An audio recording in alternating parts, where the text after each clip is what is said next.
hasta el último, que nosotros lo cuestionamos grandemente, que se elaboró para el 2016, que hablaba de un faltante de 600 especialistas para el 2020. Muy, muy cuestionable, que fue cuando se hizo la comisión de alto nivel, si mal no se recuerdan, que fue en el 2016, cuando se hablaba de la famosa inopia. Inopia que estamos claros que no existió. Faltante, sí. Inopia, no. Eso es lo preocupante, porque no hay como constancia en los números. Y siempre nos salen, casi como al estilo de las encuestas, que es una fotografía en el tiempo. Nosotros consideramos que eso no es del todo cierto. Realmente debería de haber un estudio de impacto real en relación a las necesidades nacionales por áreas, por regiones y por patrones epidemiológicos, muy posiblemente, y lo vemos con poblaciones como Guanacaste, por decir algo, en cuales algunas enfermedades como las nefropatías, o sea, enfermedades del riñón, son más frecuentes y posiblemente vamos a ocupar otro tipo de especialista que podríamos encontrar tal vez en la provincia de Limón con algunas enfermedades como drepanocitosis, que son enfermedades de sangre, ¿no? Ahí es donde nosotros salimos del hecho de que no hay estudios claros, no se está dando ese impacto y las listas de espera son claras. Hemos invertido en capital humano, hemos invertido en diferentes proyectos para mitigar listas de espera. Seguimos con 17.500 personas en lista de espera. Don Mario, pero ¿cuál es el planteamiento a partir del sindicato? Yo sé, ustedes están hablando de la necesidad de estudios, pero para la resolución en el inmediato, en el corto plazo, ¿cuáles son las necesidades de formación, de apertura para que se haga la formación en diversas áreas, por supuesto, de la especialización médica? Pero ¿qué hay que hacer para solucionar el inmediato?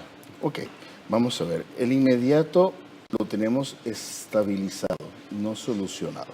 Y no podemos sacar especialistas de la manga. Son profesionales en un tercer grado de formación, que es la formación médica especializada, que pueden durar de 3 a 7 años en esta formación. En este momento, la Universidad de Costa Rica mantiene un posgrado con 847 médicos en formación especializada en sus 56 programas. Ve qué interesante.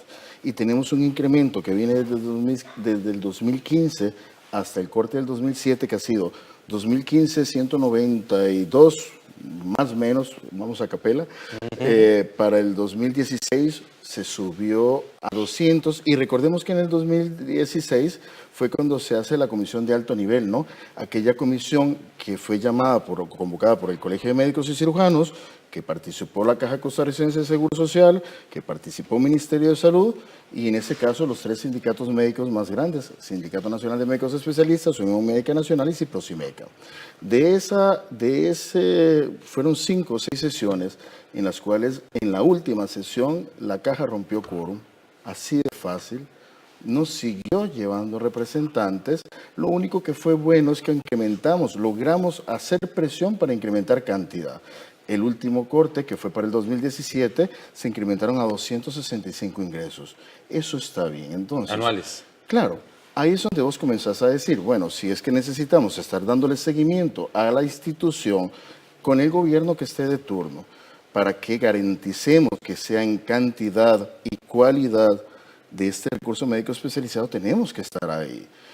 Porque, Perdón, ¿cuál es el faltante actualmente y en cuáles áreas específicamente hace más falta o urge realmente los especialistas? Bueno, esa es una pregunta un poco difícil de establecer con claridad. Sabemos, por ejemplo, de faltante en algunas áreas en medicina nuclear, que es una especialidad crítica en este momento. Lógicamente, las grandes áreas que siempre están, por ejemplo, anestesia, aún así, quiero aquí manifestar que sabemos que en este momento hay aproximadamente 58 residentes médicos de posgrado en formación de este recurso, ¿no? Lógicamente, en ginecobstetricia, que es un área muy sensible. También me alegra saber que en este momento hay aproximadamente 80 me parece, residentes de posgrado de ginecobstetricia, ortopedia, y cirugía, que a veces son las áreas más críticas, ¿no? Las más generales. En ortopedia tenemos la claridad que el incremento en la cantidad de accidentes de tránsito y violencia en las calles da un impacto terrible en nuestras instituciones. Y ahí es donde vos ves listas de espera cada vez más creciendo. No, Mario, para preguntarle cómo funciona, porque uno podría pensar que como el ámbito de la medicina es un mercado abierto, si yo quiero estudiar, si yo soy médico general y quiero hacer una especialización, puedo hacer la que quiera en la universidad que me brinde, tanto adentro como fuera del país, sin ningún problema. ¿Funciona así o los cupos que se abren en las especialidades de posgrado en la Universidad de Costa Rica están íntimamente ligados a lo que dice Sendeis, que se pueden abrir? ¿Cómo es que funciona? Claro, recordemos que aquí tenemos dos grupos diferentes, lo que son estudiantes de grado, o sea, licenciaturas en medicina, lo que salen los médicos, ¿no?, que son las escuelas de medicina, y los estudios de posgrado, que es un tercer nivel universitario. Te lo digo, bueno, soy profesor de grado y posgrado. Yo tengo estudiantes, cuando doy clases para estudiantes de grado, pues yo te tengo 70, 75 muchachos para darte y muchachas para darte una clase, ¿no? Es un poco más abierta, es un poco más genérica. Tenés grupos de estudiantes de 5 y 7 que andan rotando aquí y allá. Que esos son los médicos que se van a licenciar como médicos generales. Exactamente. Viene la otra situación que no es un problema de Costa Rica, es un problema mundial, y eso lo tenemos que tener claro, porque va a ir muy de la mano de la capacidad instalada que cada país, y eso es un tema que ojalá que nos den unos minutos para trabajarlo. Entonces, la formación médica de posgrado es una formación muy íntima, muy cercana, en la cual el estudiante aprende haciendo. No hay de otra manera. No es leerte un libro y hacerle una clase de cómo hacer una apendicectomía. Tienes que agarrar a ese muchacho o a esa muchacha, llevártelo a sala con un cirujano especialista que esté con vos unas 10 veces como cirujano asistente. Después de eso, nada, que se forme una cantidad mínima, por ejemplo, en el primer año, que haga unas 60 apéndices como cirujano principal, con un cirujano asistente a la par, y después de cierto tiempo de estar con una práctica quirúrgica supervisada, el cirujano tutor dice está preparado. Por esa razón, con un recurso tan limitado como el que tiene la institución, se nos hace difícil. No podemos sacar quirófanos de la nada, no podemos sacar camas de la nada. Y si recordamos, y es un dato muy interesante, el último gran hospital creado que sumó a la Seguridad Social fue el Hospital México, 1969. Después de eso no se ha creado ningún otro hospital grande. Alajuela es un hospital viejo que se hizo un hospital nuevo. Heredia es un hospital nuevo que se hizo un hospital viejo que se hizo un nuevo. No es que sumaron un hospital más. Y si a eso agregamos una capacidad instalada que ha involucionado en los últimos 20 años, recordemos, terremoto de Punta Arenas, 2012. Tenemos a Punta Arenas casi hecho un EVAIS grande, no un hospital regional como lo era otrora. Hospital México, 2014, colapso de sus 17 quirófanos. 4 años después estamos trabajando con 9 quirófanos provisionales. O sea, no solamente la institución disminuye su capacidad operativa, sino también su capacidad instalada para formación, donde formamos más quirófanos. Porque entonces de repente salió un estudio que nosotros siempre ya cuestionamos grandemente, de que podíamos aumentar capacidad instalada con los quirófanos, por ejemplo, de Ciudad Neily. Ciudad Neily es un centro clínico muy bueno. No tenemos nada, o sea, es un excelente centro clínico, pero tiene cierta limitante en cuanto a la complejidad de procedimientos. Y a los muchachos en formación tenés que tenerlos en hospitales de alta complejidad.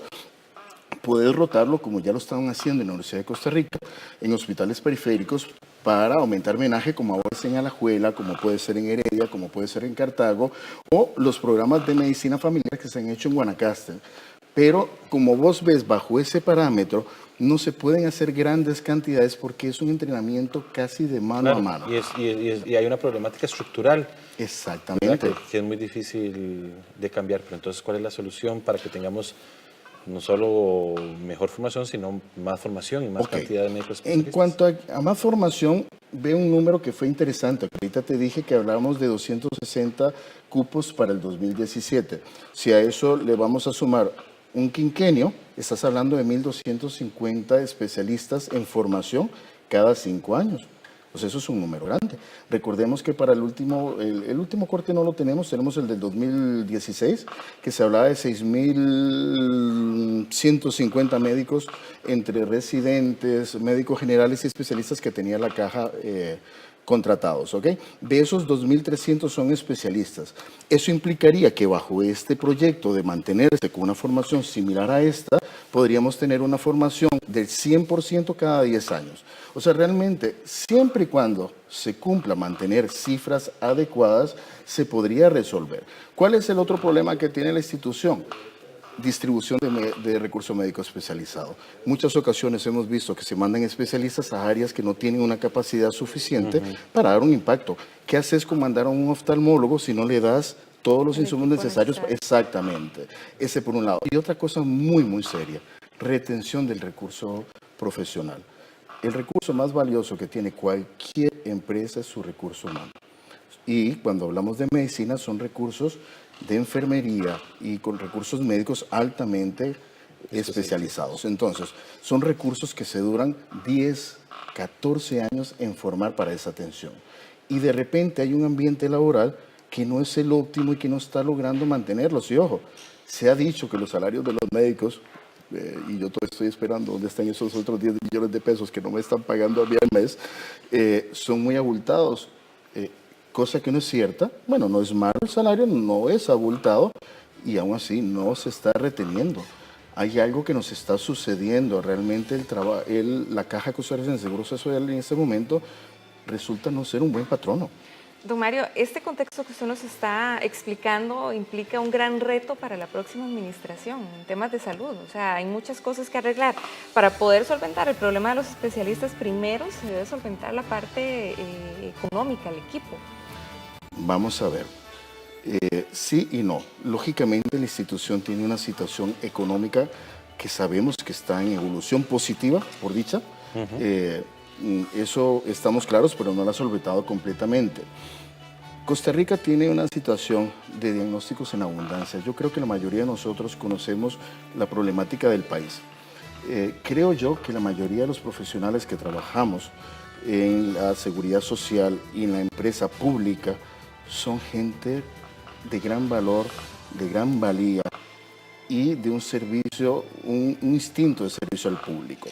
Lo que pasa es que cuando vos no tenés políticas claras de manejo, de nada, es como un juego de fútbol que puede ser un director técnico con el Real Madrid o un grupo de chiquillos de kinder jugando a la bola. Y eso es lo que da la sensación en este momento en la institución.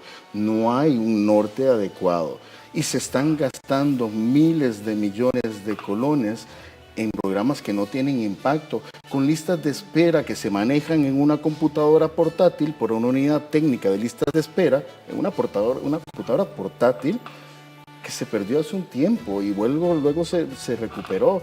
¿Cómo vos podés decir que vas a hacer una buena gestión del recurso y de las listas de espera cuando esas listas de espera de un país la anda un solo funcionario en una computadora portátil en su carro que se la roba? Sí. No es lógico. Bueno, esperemos una mejor situación, una nota de respuesta hacia esta nota de denuncia del sindicato de médicos especialistas, a quien representa don Mario Alberto Quesada como su presidente. Muchas gracias por acompañarnos, se nos fue el tiempo y todavía quedan muchas cosas pendientes. Totalmente. Gracias a ustedes por la invitación. Muchas gracias, don Mario. Vamos a ir a una pausa, regresamos en un instante con más información.